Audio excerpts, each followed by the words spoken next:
je vais vous aborder le sujet des centres commerciaux de santé. C'est une prédation actuellement des néocentres de santé, et j'expliquerai ce que j'entends par néocentre, qui sont en train de faire une prédation sur les centres de santé historiques, les cabinets libéraux et les patients. Quand on regarde des courriers publics, Conseil de l'ordre national écrit à la ministre Marisol Touraine, les associations à but non lucratif sont en réalité le bras armé de groupes financiers plus ou moins puissants dont le profit est le seul objectif. Bon. Défenseurs des droits. Au surplus, à côté de ces centres dits low cost, prospèrent d'autres groupes aux dérives commerciales se fixant des objectifs de grande rentabilité. Mais les services ont été saisis par les réclamations pour des surtraitements dans le centre COSEM, etc., etc.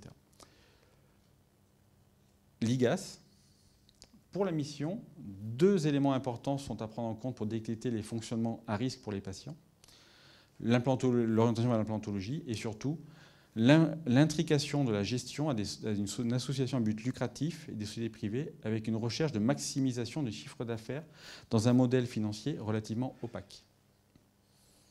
La Sécu, alors ils disent aussi, on rappelle, le contrôle des centres de santé, c'est l'ARS. Hein. Et l'IGAS dit, l'ARS ne dispose ni des compétences comptables, ni des modalités d'accès des documents financiers et fiscaux permettant de croiser et d'analyser les informations. C'est eux les responsables, ils n'ont pas accès aux infos. Je ne cherchais pas pourquoi ça ne marche pas. L'assurance maladie, donc rapport en 2021 pour... ils ne sont pas dupes, hein. Ils disent clairement il y a un détournement de la finalité de la réglementation des statuts d'association à but non lucratif. C'est qui tout ça? On parle de qui? On parle de qui? Alors, je propose une définition des néocentres. Pourquoi? Parce que je trouve assez injuste de mettre dans le même panier tous les centres de santé, notamment les centres de santé sécu, mutualistes et certains centres de santé associatifs qui sont vraiment là pour faire du social et qui rendent un service de santé publique majeur. Et qu'à côté, il y en a d'autres qui se cachent derrière ce paravent pour développer leur activité. Alors, une définition, un néocentre ou un centre commercial de santé est un centre de santé géré par une association LU 901 à but non lucratif, créée après 2019, et dont la gestion est gérée de manière directe ou indirecte par une ou des sociétés commerciales. Il se distingue des centres de santé gérés effectivement de manière non lucrative, comme les centres santé CEPA, mutualistes, de collectivités et associatifs indépendants. Alors comment est-ce qu'on peut reconnaître un néocentre? Il n'y a pas de baguette magique, il y a des indices. Ils utilisent une marque déposée. Ils ne publient pas les comptes des sociétés satellites. Ils utilisent la réclame, la publicité. Ils délèguent la gestion de la communication. Il y a une participation directe ou indirecte de fonds d'investissement ou sociétés de conseil. Il y a des conflits d'intérêts majeurs, des prises de participation dans la sous-traitance et une installation dans les zones les plus surdotées, voire directement dans les centres commerciaux. Quand on tombe sur ce type d'article, 2022, les fonds de private equity lorgnent les centres dentaires. C'est quoi un private equity exclusif? Donc c'est M. Haroun Benadou pour l'AGFI quotidien. Donc moi je vous raconte juste ce que disent certains journalistes. Donc Dantego est en vente, a été en vente. Bon, ça s'est capoté a priori. Je ne savais pas qu'on pouvait vendre une association de 901, mais bon. Non, mais sur le concept. Est-ce qu'on peut vendre une association à but non lucratif? Oui. Oui. Centre de santé a confié un mandat de cession à l'ASA. La BNP, pourquoi je vais aller à la BNP? Et c'est quoi un private equity? En français, c'est capital investissement. Ce sont des sociétés qui consacrent des capitaux en espérant, alors j'ai pris Wikipédia, hein, en espérant un rendement sur le capital investi supérieur. Souvent, il accompagne les sociétés en portefeuille et parfois on prend le contrôle. Depuis la crise économique, les reproches qu'ils leur ont faits, c'est opacité, absence d'éthique.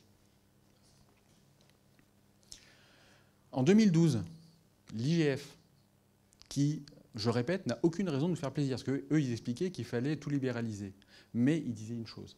Attention, si on libéralise, si on ouvre les capitaux des dentistes, il va falloir, parce qu'il va y avoir des dégradations de services rendus, parce qu'il va y avoir des conflits d'intérêts, si on ouvre les capitaux des structures d'exercice à des actionnaires extérieurs, il faut un renforcement des pouvoirs des ordres afin qu'ils soient en mesure d'assurer un respect des règles déontologiques et la protection de l'indépendance des professionnels vis-à-vis des investisseurs.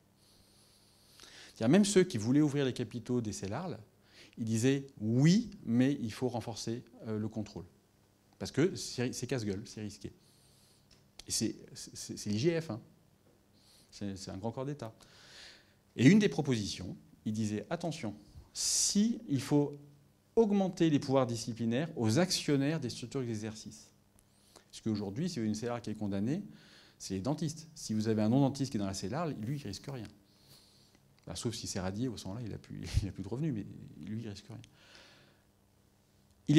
S'il est avéré qu'au terme d'une procédure disciplinaire, qu'un actionnaire d'une société a fait pression sur un médecin employé par cette société et a mis en danger l'indépendance, l'ordre devrait pouvoir sanctionner cet investisseur. Alors ça, je vous rassure, ça n'existe pas aujourd'hui en droit. Par exemple, en interdisant définitivement la détention directe et indirecte de tout capital qui concerne la médecine. Pourquoi pas? C'est pas idiot.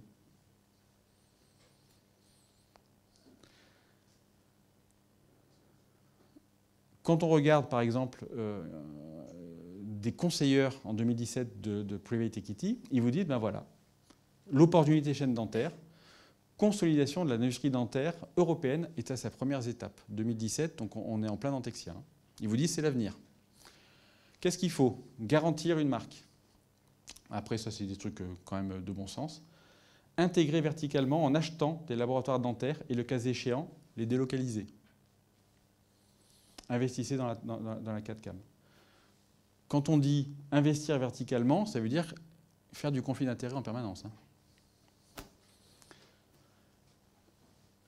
En 2019, un article très intéressant de Wilson Straw et Lec, il vous dit les soins dentaires en France, est-ce que c'est un marché avec un potentiel d'investissement? Donc on regarde, alors qu'est-ce qu'ils expliquent? Ils expliquent gentiment, voilà, en France, au niveau de l'inscription des dentistes en France est particulièrement surveillée. C'est très contrôlé. On ne peut pas être dentiste ou s'inscrire comme ça. Par contre, les établissements dentaires, donc c'est les centres de santé pour eux, la France est très laxiste. Effectivement, les centres de santé, on ouvre où on veut. Ce n'est pas dans le cas de tous les pays européens. Contrôle des pratiques médicales. La France ne contrôle moins les pratiques médicales que les autres pays européens, en moyenne. Contrôle des prix. La France contrôle plus les prix que les autres pays européens. La Sécu et les syndicats ont un accord et les prix ne sont pas totalement libres.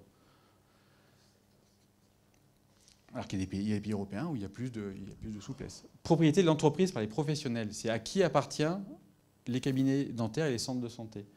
En France, par rapport à l'Europe, les cabinets appartiennent beaucoup à la profession. Il y a peu de capitaux extérieurs. Donc leur analyse, c'est de dire, bon, bah, finalement, il y a peut-être quelque chose à gratter. Alors, je vais le traduire, alors j'ai utilisé DeepL. La nouvelle réglementation de 2018 devrait être un moteur d'investissement dans les entreprises des cabinets dentaires en France. Alors, c'est les centres de santé qui parlent, dans les associations de centres de santé et de développement de groupes dentaires. Comment? En investissant, en générant des revenus non cliniques, tels que la facturation, le loyer, la location, l'informatique, etc., et en tirer des économies d'échelle, bien qu'une telle répartition des revenus puisse être contestée. En fait, ils savent qu'il y a un problème. Analyse juridique, analyse de Watson & Crick, cabinet d'avocats. Tout ça, c'est public. La consolidation, j'adore ce langage néolibéral. La consolidation croissante du marché français des dentaires s'est faite par le biais d'associations à but non lucratif, le disent noir sur blanc, auxquels les investisseurs facturent des frais de dépenses non médicaux, etc. Chez Watson et Straw, nous pensons qu'une telle structure peut être contestée, notamment en problème de fiscalité, juridique, réglementaire et éthique, applicable aux cabinets libéraux et compte tenu de la nature d'une action à but non lucratif. Cependant, même si les investisseurs ne peuvent pas accueillir de part dans une société exerçant dans un cabinet dentaire, je vous rappelle, ce qui n'est pas tout à fait vrai d'ailleurs, des solutions peuvent être trouvées. Donc en fait, et il vous explique gentiment que les private equity vont pouvoir aider les dentistes et c'est essentiel pour la santé publique. Bon, moi, je n'ai rien demandé. Je pense que la CEPAM n'a rien demandé non plus aux private equity pour la santé publique. Mais bon, c'est essentiel.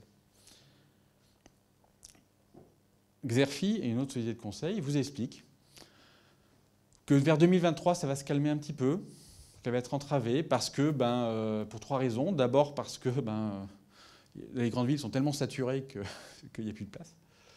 Que pour eux, les ARS vont pouvoir limiter le nombre d'ouvertures. Et que surtout, ça c'est inquiétant, peu de CDS, donc centres de santé, sont capables d'équilibrer leurs comptes sans intervention extérieure. Pas moi qui le dis, hein, Exerfi. Et ce qu'on constate, c'est quand on lit la presse spécialisée, on voit que Colosseum Dental Group a fait l'acquisition de Dentelia. Dentelia, c'est une chaîne de centres de santé qui est en Suisse, donc 14 cliniques dentaires qui ont généré 20 millions d'euros de revenus. Bon. Caravelle s'invite dans les soins dentaires avec Efficentre. Qu'est-ce qu'ils ont dit? La holding rejoint les investisseurs qui ont choisi de miser sur une filière en pleine recomposition. Calium parie sur le marché des soins dentaires avec Clinadent. C'est dans la presse, c'est public. Hein. L'inspection générale des finances, toujours la même, disait il y a 7-8 recommandations. Suppression du numerus clausus. Si on prend les cabinets libéraux, oui, plus ou moins, avec l'Europe, ça a été supprimé le numerus clausus. Donc ça, c'est fait. Créer un tarif à l'acte pour l'adaptation des prothèses, ça n'a pas été fait. Possibilité d'établir un lien contractuel avec le prothésiste. Ça n'a pas été fait, mais avec les aligneurs, c'est en train d'arriver. Il disait carrément que c'est le taux de la concurrence qui doit gérer les prix. Bon, ça n'a pas été fait. Ouverture sans restriction des capitales aux non-professionnels. Donc ils disent il faut ouvrir les capitaux des cabinets dentaires aux non-dentistes. Eh bien, ça n'a pas été fait pour les dentistes libéraux. Par contre, ça a été fait pour les centres de santé, en réalité. Bien que ce soit les associations en 1900. Autorisation sans restriction aux professionnels, aux dentistes, d'investir dans plusieurs structures. En libéral, c'est toujours pas autorisé. En centre de santé, c'est autorisé. C'est pas interdit, du moins. Accroissement des pouvoirs... Par contre, il disait tout ça, ok, mais par contre, accroissement des pouvoirs d'investigation, de suspension, de radiation de l'ordre des chirurgiens dentistes. Donc, pour les libéraux, ça n'a pas changé, et c'est pas appliqué pour les centres. Quand on prend ce journal, Private Equity de 2022, santé, les fonds au rendez-vous des spécialistes. Très bien. À qui le tour? C'est pas moi qui le dis. Hein. À qui le tour? Il y a des choses assez inquiétantes et intéressantes. Voilà, c'est une animation. Donc la majorité des professionnels, comme les dentistes, peuvent exercer en CELAR, etc. Et déjà, on peut investir des CELAR en associés minoritaires, quand on a un fonds. Par contre, ça ne leur plaît pas trop, parce qu'en fait, ils n'ont pas de contrôle sur les créances, ils n'ont pas de contrôle. Donc ils ne s'intéressent pas. Ils peuvent le faire, mais ils sont que actionnaires. Par contre, ce qui va les intéresser, c'est... autant pour moi, c'est pas pertinent. Ce qui va les intéresser, c'est qu'ils disent la structure la plus répandue pour un fonds d'investissement, c'est à dissocier les activités médicales des activités de gestion. Ainsi, une association crée des centres de santé, salarie les praticiens, gère les relations avec les ARS, etc. À côté, une société commerciale va en prendre le contrôle. Et quand vous avez... donc l'investisseur se positionne au niveau de cette société, dont ils peuvent être sans contrainte les actionnaires majoritaires, minoritaires ou à 100%. Il y a deux limites. La première, c'est qu'une association ne peut pas remonter de dividendes, on en a déjà parlé, et que également les prestations sont soumises à TVA. Donc ils disent qu'il y a 20% qui partent en fumée, on aimerait bien ne pas les avoir. Donc c'est une perte de valeur. Et il dit c'est un schéma où les industriels sont plus à l'aise que les financiers. Ce qui explique aussi pourquoi il y a tant d'industriels qui sont en train d'investir dedans. Vous avez des boîtes d'implants qui ouvrent des centres de santé actuellement. Ce n'est pas pour faire du soin opposable, je vous le dis tout de suite. À Paris, j'ai vu qu'il y avait un centre de santé où le nom, c'est un fabricant d'aligneurs, d'orthodontie adulte. Bon.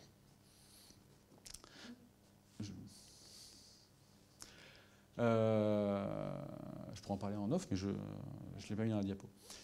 Sur Google, il n'y a pas de secret. Et on va faire de l'orthodontie et de l'implantologie. OK ? Et un truc qui est assez inquiétant sur le long terme, C'est ce que dit un dirigeant de centre de santé. Le modèle de l'association fonctionne très bien tant que les réseaux sont en croissance et que des investissements sont nécessaires pour ouvrir de nouveaux centres. Il n'est cependant pas adapté à des structures qui gagnent de l'argent puisqu'ils ne peuvent pas verser de dividendes. Ce qu'il est en train de dire en creux, c'est que ces centres, on peut supposer que ces centres sont condamnés à grossir et que le jour où ça grossit plus, ça peut se péter la gueule. Je répète, le modèle d'association fonctionne très bien tant que les réseaux sont en croissance. Il n'est plus adapté à des structures qui gagnent de l'argent. Pas que. Là, il y a un risque. Si je lis correctement le français. Après, je peux me tromper dans l'interprétation, mais ça ressemble à une pyramide de Ponzi, tout ça. Hein. Pardon. Les marchands contrôlent des centres de santé ont pour ambition publique de normer les pratiques. Ils ne s'en cachent pas. Dantego, M. Cohen, à travers la création de notre pôle, etc., Dantego a pour ambition de mettre en place la dentisterie de demain au service de nos patients. C'est pas marqué les dentistes Dantego, c'est marqué Dantego.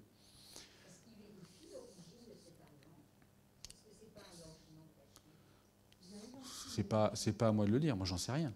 Je suis pas la police. Hein. Ce que dit juste, c'est que c'est opaque. Et ce que je reproche, c'est que justement, voilà. Mais je me garderais bien de dire qu'il y a du blanchiment d'argent. Je n'en sais rien. Je ne suis pas sûre que M. Cohen vive en France. Mais qu'importe, à la limite, on s'en fout.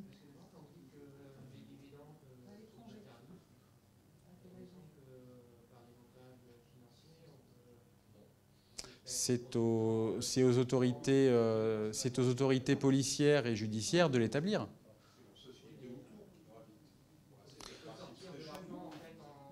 Encore faut-il le démontrer. En tout cas, moi, je ne l'affirmerai pas. Mais on peut tout imaginer. De toute façon, tout le monde peut ouvrir un centre de santé. Xerfi explique, les gestionnaires vont devoir se comporter en stratège, normer, partager les bonnes pratiques de gestion d'organisation professionnelle. Ils le disent, hein, on veut contrôler les dentistes et les pratiques. Xerfi, toujours pareil. Alors d'une part, il annonce que les cabinets dentaires traditionnels vont disparaître. Leur disparition est enclenchée. Que les réseaux associatifs, c'est un essor accéléré sous l'impulsion de fonds d'investissement. C'est marqué noir sur blanc, hein, c'est pas marqué que c'est des gens qui se mettent en association pour créer un truc, hein, c'est les fonds d'investissement qui sont derrière. Et que le but est d'imposer le modèle business en France.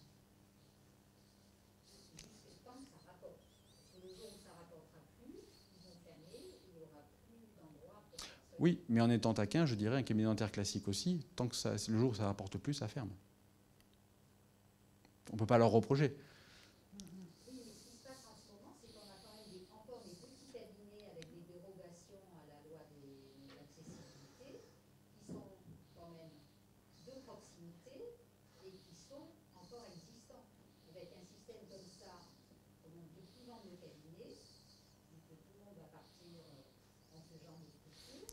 Les petits cabinets avec dérogations vont disparaître et les jeunes et les nouveaux dentistes, si ces structures-là ferment, ne seront plus que des gros cabinets d'implantologie. C'est pas sûr. Je ne parierai pas ma chemise là-dessus à titre personnel. C'est pas parce que la grande distribution a mangé les petits commerçants qu'il n'y a plus de petits commerçants. Par contre, qu'il y en ait moins qu'avant, ça c'est sûr. De toute façon, il y a aussi un problème démographique parallèle qui fait qu'effectivement, on voit très souvent plein de cabinets qui ne peuvent pas être vendus après le départ. Pardon. Non, c'était juste pour dire que c'était surtout un problème démographique aujourd'hui, la revente des cabinets, et qu'effectivement, forcément, il y a plein de petits cabinets qui ferment, et donc il n'y a plus d'accès aux soins dans certaines régions, mais c'est plus un problème démographique en tout cas. Or, on raisonne sur des modèles, comme disait Paul Valéry, et je suis désolé, moi je suis simple, je suis basique. Un modèle marchand, c'est un commerce. On est en train de vivre une évolution normative vers un commerce du dentaire. Les sociétés qui gèrent des centres de santé sont des marchands. C'est pas péjoratif ce mot-là. Hein. Alors je sais que t'entends quand je leur dis, ils ne le prennent pas bien, comme si c'était une insulte d'être un marchand. Non, un marchand c'est très honorable, au contraire. Il vaut mieux marchander que de faire la guerre. Hein. Mais pour moi, ce n'est pas la santé. Vous avez aujourd'hui des sociétés comme Straumann qui ouvrent des formations et qui font de la création de centres de santé, ou du support, plus exactement, je vais être précis. Quand on regarde donc, en novlangue entrepreneuriale, les centres de santé deviennent des DSO, Dental Support Organization. Et je vous le mets en gros, c'est des posts sur LinkedIn de Stroman, ou d'employés Stroman pour être plus précis. Centre dentaire France, générer de la croissance en aidant nos partenaires à libérer le potentiel de la santé bucco-dentaire. J'aime bien ce langage néolibéral. Vivre une croissance durable. On va sur leur site, il y a le lien en bas. Alors, qu'est-ce que nous pouvons proposer aux dentistes? Nous allons générer une demande plus importante auprès des consommateurs, approcher vos patients de manière ciblée. C'est ça qu'on parlait des cookies, etc. C'est multifactoriel le problème. Établissez leur profil, génial. Augmentez la demande et vos revenus. Je ne sais pas que la Sécu vous rend les oreilles là. Il vous explique, on va faire de la dépense les gars. Cool, hein? La croissance durable, ça c'est un mythe. Hein. Hop là, c'est parti en arrière. La croissance durable, ça n'existe pas. Ça n'a jamais existé. C'est quand on a la limite qu'on se rend compte que c'est une croyance irrationnelle à tous les points de vue. Hein. Mais bon, maintenant quand l'ensemble de la société est passé sous cette croyance, ben, il reste encore la santé. Il ne faut pas oublier une chose, hein, c'est que, je ne vais peut-être pas m'attarder là-dessus, c'est que la santé, c'est pas, le but d'un système de santé, c'est pas de générer de la croissance. C'est au contraire la freiner. C'est qu'il faut maintenir les gens en bonne santé, c'est ça. Donc le but, c'est pas qu'ils grossissent, qu'ils grandissent. Non, c'est déjà les maintenir en santé. C'est déjà pas mal comme projet. Donc la finalité du modèle qui est proposé est totalement opposée à la finalité d'un système de santé. On ne lutte pas pour les mêmes choses. Bon, je vous fais... Hop, on va accélérer. Et très souvent, on retrouve des abus de langage. Vous connaissez le greenwashing. Alors, nous, on subit l'éthique washing à tout va. Vous avez un site internet sur 2 de centre de santé qui vous explique, nous on est éthique, on fait des préjus, c'est top, tout ça, machin. Ils ne sont pas soumis à l'éthique professionnelle. C'est ce que j'appelle de l'éthique washing. On fait croire aux gens qu'on est éthique. Là, c'est un extrait d'un projet de santé. Le centre de santé, il vous explique. Parce qu'il s'installe dans une grande surface.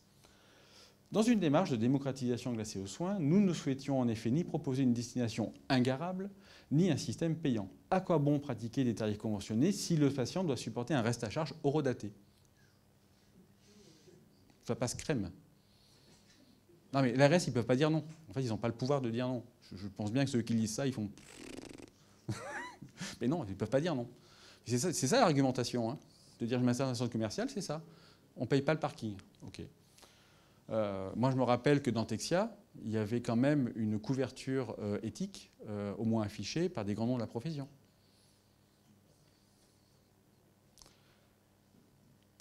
En réalité, l'application des principes éthiques du code de déontologie est incompatible avec le montage actuel des centres de santé. Pourquoi? Le compérage, pour les libéraux, le compérage, c'est interdit. La limitation du nombre d'établissements, c'est interdit. La communication, nous, elle est régulée. L'indépendance professionnelle des praticiens est importante. Les sociétés doivent être indépendantes. On doit avoir la liberté de choix de nos prestataires. On ne peut pas se lier avec un prestataire. Le conflit d'intérêts est interdit, alors que le modèle des sociétés qui gèrent les centres de santé, eux, leur modèle business, c'est la chaîne de valeur, c'est le conflit d'intérêts à tous les étages. La pub pour les tiers et les lots anti-cadeaux. Le statu quo, c'est intenable. C'est pour ça que je fais ces conférences. C'est qu'à un moment, il y a des scandales de menaces, il y a des scandales de masse. Les centres de santé traditionnels et libéraux ne sont pas contents. Les associations de patients, c'est vent debout. Il n'y a pas d'amélioration de l'accès aux soins. Ça ne marche pas, c'est un échec. En termes d'honoraires et d'accès, il n'y a pas d'amélioration de la qualité des soins. C'est prouvé nulle part. On est en échec sanitaire. On est en échec. Alors, pour nous, pour moi en tout cas, il va falloir faire un choix. Soit on bascule totalement dans le système du marché, qui peut être un choix politique, on peut le décider. La santé, c'est un bien marchand, libre concurrence, allez, en avant Guingamp. On intègre la santé dans le marché unique européen. Pourquoi pas? Ou alors, on peut dire, non, non, non, on veut une voie médicale, avec une adaptation du marché unique européen à la santé. Et ça, c'est tout bête, c'est un choix politique. Choix politique qui ne fait pas partie des discussions. On n'en parle quasiment jamais de ça. Vers quoi on tend? En plus, nous, les dentistes, on est un peu entre les deux, parce qu'on n'est pas tout remboursé, parce qu'il y a des actes esthétiques, parce que, etc. Donc on navigue un peu entre les deux. Mais tôt ou tard, on va se faire manger par l'un ou par l'autre. La situation n'est plus tenable, surtout maintenant où il y a le système des modèles de centres de santé, des néocentres. Et je me pose la question si finalement ces néocentres, c'est une solution qui n'est pas un problème ou le problème. Alors, le problème, n'exagérons pas, mais ça aggrave le problème. Une des clés que je propose, c'est renforcer l'indépendance professionnelle. Vous savez ce que c'est, ça? C'est le décret de création de l'ordre des dentistes signé par De Gaulle, l'ordonnance de 1945. Qu'est-ce qui est marqué? Et ça, vous allez voir, ça fait sens. Là, on voit tout le Conseil national de la résistance qui est derrière. Ils disent les ordres auront à défendre l'indépendance de la profession. Rien de nouveau. Le but des articles patati patata est d'éviter que des tiers non qualifiés, donc non dentistes, cherchent à s'immiscer dans l'exercice de l'art dentaire en facilitant par leurs capitaux ou leur matériel l'exercice de la profession. Et il précise, mais attention, il n'est pas dans l'esprit, ni dans la lettre, ni dans le texte, de s'opposer au fonctionnement des centres, à l'époque, ce qu'ils appelaient des cabinets non lucratifs. Donc déjà à l'époque, ils disaient, on sait qu'il y a un problème avec les centres non lucratifs, mais en fait, non, on balaye ça, on les garde, il n'y a pas de problème. Dès 1945, ils en parlaient. Les néocentres sont plus libéraux que les libéraux. Aujourd'hui, vous avez les centres de santé traditionnels qui sont un peu en difficulté. Les mutualistes, on en parle, ça ne va pas très fort. Vous avez les cabinets libéraux, qui sont comme la masse des dentistes, et vous avez les néocentres. Et je parle du non lucratif au lucratif, et vous avez des cabinets libéraux très lucratifs, d'autres non pour non lucratifs, c'est les cours de Gauss. Qu'est-ce qui les freine, tout ça? Les centres de santé traditionnels, ce qui les freine dans leur développement, c'est un frein culturel. La plupart du temps, c'est vraiment des gens qui croient dans leur mission. Ils n'imaginent pas poser des implants à tout va. Ce n'est pas dans leur logiciel. Les cabinets libéraux, ce qui les freine, c'est la déontologie. Désolé de le dire, la déontologie limite le développement. C'est une des raisons d'exister. Le développement en copiant les centres commerciaux, c'est ça que vous dites? Il peut y avoir d'autres modèles ou d'autres développements possibles. Mais aujourd'hui, ce qui freine le développement des cabinets libéraux d'un point de vue réglementaire, c'est le fait qu'il y ait un frein déontologique. Ce n'est ni positif, ni ce que je dis n'a pas de caractère positif ou négatif. C'est qu'est-ce qui freine? Qu'est-ce qui freine les centres commerciaux de santé? C'est pas le réglementaire, c'est pas l'ordre, c'est pas les ARS. C'est qu'ils ont du mal à recruter, c'est tout. C'est un problème démographique. C'est ça qui les freine. Le reste. Et je note qu'il y a une appétence forte pour l'IA et les délégations de tâches, c'est surtout pour les néocentres et les cabinets libéraux. J'ai bien compris qu'il y avait un axe. J'émets une hypothèse. C'est pas opposable. L'hypothèse. Est-ce que vous avez déjà vu une courbe spéculative? Courbe spéculative, vous avez, dans une activité économique, des investisseurs avisés, peu nombreux. Vous avez des investisseurs plutôt aguerris, qui commencent un petit peu à investir dans quelque chose. Ça fonctionne, les médias en parlent. Là, grand public, tout le monde en parle. Allez, on se lance dans un truc économique. On ouvre. Enthousiasme, cupidité, illusion. Voilà. Qu'est-ce qui se passe? Un crash, un petit rebond et un gros crash. Et après, ça revient à la tendance. C'est-à-dire que globalement, ça a quand même augmenté. Ce qui m'a interpellé, c'est que quand j'ai vu cette courbe, j'ai vu la courbe des centres de santé associatifs. Je ne dis pas que c'est forcément opposable, c'est une corrélation, mais c'est quand même interpellant. Il y a eu dans Dentexia, il y a eu une petite baisse. Là, aujourd'hui, pour moi, on est là-dedans. Ça ouvre de partout, ça crache de partout, mais ça ouvre quand même, ça ouvre. On est à peu près par là. Il va y avoir probablement, d'après mon avis, ça n'engage que moi, un coup d'arrêt avec pas mal de catastrophes. Des moins vertueux, mais le système va quand même perdurer. Et quand vous regardez la courbe des centres de santé associatifs dans le Rhône, c'est intéressant. C'est la courbe bleue. Attention, corrélation n'est pas causalité. Si jamais je ne me trompe pas, et puis on sait qu'il y a quelques centres qui vont vraiment pas bien, ça peut imploser et mettre vraiment des gens par terre. Après, dans un système financier, la crise fait partie du système. C'est normal qu'il y ait des crashs. La destruction, reconstruction. Sauf que là, il y a des gens. Donc, les néocentres de santé, à but non lucratif, sont un des chevals, je fais la faute, je la fais volontairement, de Troie de la financiarisation de la médecine bucco-dentaire. Un des chevals. Il y en a plusieurs. Alors, quand on reprend ce modèle initial, vous vous rappelez? C'est quoi un centre de santé, un néocentre? C'est les organismes lucratifs, salariant des dentistes libres d'obéir. Qu'est-ce qu'ils font? Ils modifient la chirurgie dentaire en profondeur. Ils réduisent le dentiste en ouvrier spécialisé. Le dentiste, dans un centre de santé, c'est un ouvrier spécialisé. Un super ouvrier, mais un ouvrier quand même. Et on veut prendre le contrôle des pratiques par les non-professionnels. Ils augmentent les difficultés d'accès aux soins à ce jour. Au niveau axiologique, quel est le système de valeurs de ces néocentres? C'est un modèle marchand, c'est du néolibéralisme pur, et c'est adéontologique. Ils ne sont pas contre la déontologie, ils s'en foutent. Ce n'est pas le logiciel, ils sont aprivatifs. Et qu'est-ce que ça va devenir? Ils ont l'ambition de devenir la norme. Et aujourd'hui, je ne vois pas pourquoi ça n'arriverait pas. Concrètement, que des faits réels. Vous voulez ouvrir vous êtes une galerie marchande, vous voulez louer vos espaces? D'après Telegram, Carrefour ouvre des centres de santé vertueux. Au sein de la société Carmila, composée de Carrefour, des filiales du Crédit Agricole, Société Générale, BNP, quand on a dit BNP, j'ai rigolé. Le groupe Carrefour ouvre depuis quelques années des centres dentaires vertueux dans les galeries marchandes. Et effectivement, quand vous regardez le capital social, c'est public, de Carmila, vous avez Carrefour, la Caisse Crédit Agricole et la BNP, et puis d'autres. Ils ne sont pas là pour faire du social. Vous êtes industriel et vous cherchez à vendre des débouchés, ouvrez un centre dentaire, vendez vos produits en salariant des dentistes, qui lui ne pourra pas choisir d'autres fournisseurs. Si vous êtes un fabricant d'aligneurs, vous ouvrez un centre dentaire, vous vendez que vos aligneurs, le dentiste, il ne va pas pouvoir choisir un autre. En théorie, il peut, mais dans la réalité, il ne pourra pas. Pardon?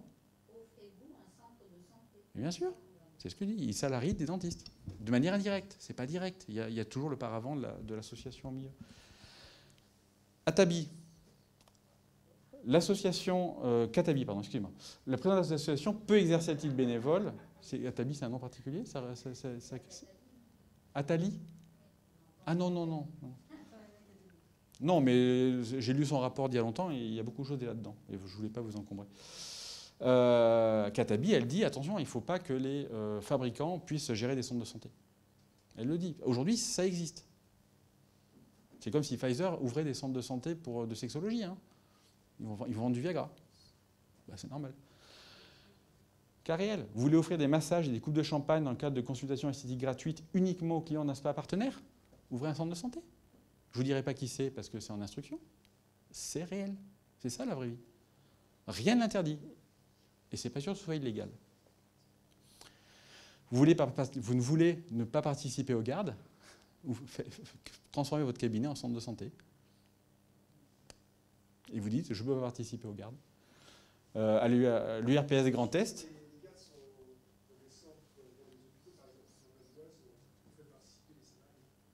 Oui, mais si le centre de santé dit non, vous ne pouvez rien faire.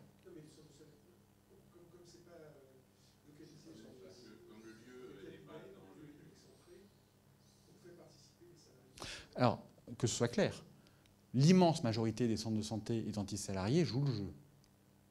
Mais il arrive que certains disent non, et légalement, c'est niette. Et si le dentiste veut le faire, mais que son employeur ne veut pas, le dentiste, il n'est pas responsable. C'était jugé, et puis même, c'est assez logique. Et donc, si vous voulez, aujourd'hui, vous avez des cabinets libéraux qui se transforment en centres pour échapper aux restrictions de l'ordre. Je ne vous dirai pas qui, mais c'est exactement ce qu'il se passe. Non, mais dans certains cas, dans 95, il y a un centre dédié pour faire les gardes. Donc là, c'est les praticiens, même tous les salariés. Oui, mais le centre, a priori, d'après ce que je comprends, pour développer, il pourrait refuser que son salarié y aille. A priori, mais ce n'est pas a priori. C'est une réalité. Il y a eu, donc l'article 2 dit, les centres de santé peuvent participer aux gardes, c'est pas doivent, c'est peuvent.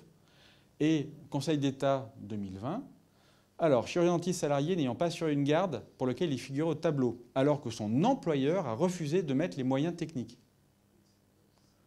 Donc, le dentiste a été mis hors de cause parce que lui voulait faire sa garde, mais son employeur lui refusait. Mais l'employeur n'a pas été poursuivi. Donc, il a fait, par exemple, nous, en Ile-de-France, c'est ce qu'on essaie de faire, c'est que les gardes soient centralisés dans des endroits externes au cabinet et au centre. Et à ce moment-là, si on faisait les gardes ici parisiennes, les salariés seraient contraints de venir faire leur garde ou pas? C'est de l'hypothèse, moi je ne sais pas. Non. Alors, je ne suis pas là pour vous dire ce qu'il faudrait faire. Je vous dis ce qui se passe. Alors, volontairement, ces exemples sont volontairement un peu choquants et tatillons, parce que même s'ils restent exceptionnels, ils n'en demeurent pas moins exacts et factuels. Vous voulez exercer votre profession comme un commerce, ouvrez un centre dentaire. Il n'y a pas d'interdiction pour un centre de santé dentaire d'exercer comme un commerce. C'est pas marqué. Nous, c'est marqué, hein, les libéraux. Même pas. Tous les dentistes, c'est marqué. C'est même pas que les libéraux, c'est tous les dentistes. Est-ce qu'on peut faire un centre dentaire avec un dentiste? Bien sûr. Alors, dans ces cas-là, oui. Alors deux, il faut être deux. Une association, il faut être deux. Obligatoirement. Mais ça peut être n'importe qui, y compris un dentiste radié. Ah ben, rien ne l'interdit. S'il n'est pas privé de ses droits civiques, il peut gérer une association 1901. Vous vendez des bonbons, un exercice, il n'y a pas de restriction en fait à la gestion d'une association 1901. C'est un droit fondamental. Vous voulez exercer une marque commerciale, ben, sous-traitez des centres dentaires. Je vous passe un extrait d'une émission télévisée il y a peu de temps. En tant que professionnel libéral, vous ne pouvez facturer que des prestations de soins. Vous pouvez facturer de la marque. Et vous n'avez pas le droit de faire de la publicité ou de la réclame pour une marque. Et ça, là-dessus, pour l'instant, les textes sont extrêmement rigides et c'est tant mieux. Quand on regarde ce qui se passe ailleurs, si ça se lance, voilà. Prenons ce centre qui vient d'ouvrir et qui emploie 6 dentistes. Pour entrer dans le réseau Dantego, il verse d'abord un droit d'entrée à Adental de 120 000 €. Ensuite, il paye tout un tas de prestations comme le droit d'utiliser la marque et le concept, 24 000 €. Les ressources humaines, 84 000 €. Ou encore la communication, 24 000 €. En tout, le centre verse chaque année au moins 222 000 € à Adental. Alors, là-dedans, il y a des choses qui sont légitimes. Quand on délègue la gestion, je sais pas, des salariés, c'est normal que ce soit payant. Il y a quand même quelque chose qui est assez embêtant. Moi, j'ai fait une règle de 3. Aujourd'hui, je vais voir ce matin, Dantego, c'est 95 centres. Moi, je fais 95. Si ce que dit France TV est exact, et si les chiffres sont les mêmes pour tous les centres, ce que je ne sais pas, 95 centres, c'est 11 millions de droits d'entrée, et chaque année, c'est 2 280 000 € qui rentrent dans les caisses. Pourquoi pas? Mais ça, quelque part, c'est de la facturation qui est supportée par les patients. Et du coup, oui, toujours par les patients, soit directement, soit indirectement, par les cotisations via la Sécu ou par les complémentaires. Et dans ma conception de la santé, ça, c'est de la dépense inutile.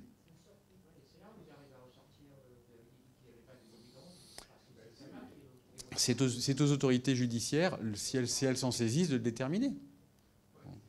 Vu ce que dit France TV et vu mon calcul de 3, pour moi, d'un point de vue personnel, je trouve que c'est des dépenses inutiles, qui n'a pas d'intérêt de santé publique. Aucune. Donc on peut aussi ouvrir des fonds d'investissement à but non lucratif quand on est salarié. Et d'ailleurs, ce que dit Katabi, elle le dit.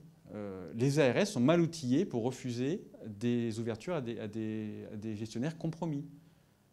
Elle le dit. Les procédures pénales sont ouvertes contre les dirigeants des centres de santé compromis, mais sauf que les gens ils sont présumés innocents et donc ils peuvent ouvrir d'autres centres de santé. Vous avez un qui est fermé, l'autre il ouvre. Un libéral, quand il est radié, hein. Aujourd'hui, à la date d'aujourd'hui, ça ne change pas. Hein.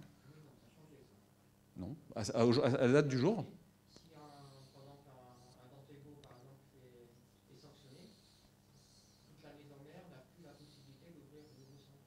J'ai aucun texte de loi qui me permet d'affirmer ça.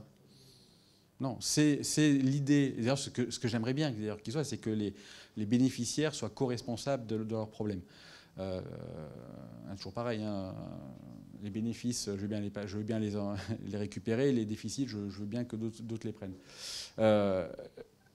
Le procès des dirigeants d'Antixa n'a pas eu lieu, alors que ça date de 2016. Dans l'intervalle, ces dirigeants sont présumés innocents et peuvent avoir le droit d'exercer leur... bah oui, ils ne sont pas condamnés, donc il n'y a pas de raison de les interdire de quoi que ce soit. C'est une base légale qui me semble bonne. Mais en l'espèce, c'est compliqué pour les ARS. Hein. Donc, si c'est les patients qui payent, ça veut dire qu'ils payent plus cher dans ces établissements-là, ou alors que c'est la Je ne sais, il y a, c'est une vraie question pour laquelle il faudra. C'est pour ça que les ARS devraient avoir accès aux comptes des associations, ce que légalement elles ont le droit, mais que d'expérience, j'ai vu trop de rapports ARS où les comptes n'étaient pas fournis, il ne se passe rien, à ma connaissance. Voilà. Voilà. Je me garderai bien de mettre un lien direct avec des accusations aussi lourdes. Par contre, il y a quelque part un problème. Ça, c'est sûr. Il y a quelqu'un qui se gaffe quelque part. Je ne sais pas où. Par exemple, Proxy-Dentaire, d'après la députée, quelques mois après le scandale Proxy-Dentaire, le trésorier s'attelait à ouvrir un autre centre de santé. Alors, heureusement, il a fallu que ce soit le ministère de l'Économie qui a alerté. Mais bon. Vous êtes un voyou, ouvrez un centre dentaire. Ça, je me permets de le mettre, c'est public. Et c'est pour ça que c'est pas facile de militer dans ce milieu. Une avocate a été radiée du barreau parce que la circonstance que l'avocate n'a pas agi... C'est une avocate qui était présidente d'une association en 1901, gérant un centre de santé, qui a été attaquée par l'ordre départemental d'une région. Cette dernière n'a pas agi dans l'exercice d'avocat. Elle a usé de ses compétences d'avocat pour mettre en place la stratégie judiciaire destinée à piéger les membres du Conseil de l'ordre des chirurgiens dentistes. On a des voyous, hein. Bon, je ne dis pas où c'est, plus, vous pouvez chercher, il y a ça. La condamnation, c'est qu'elle a été radiée de son barreau. Mais il y a des choses violentes qui se passent actuellement.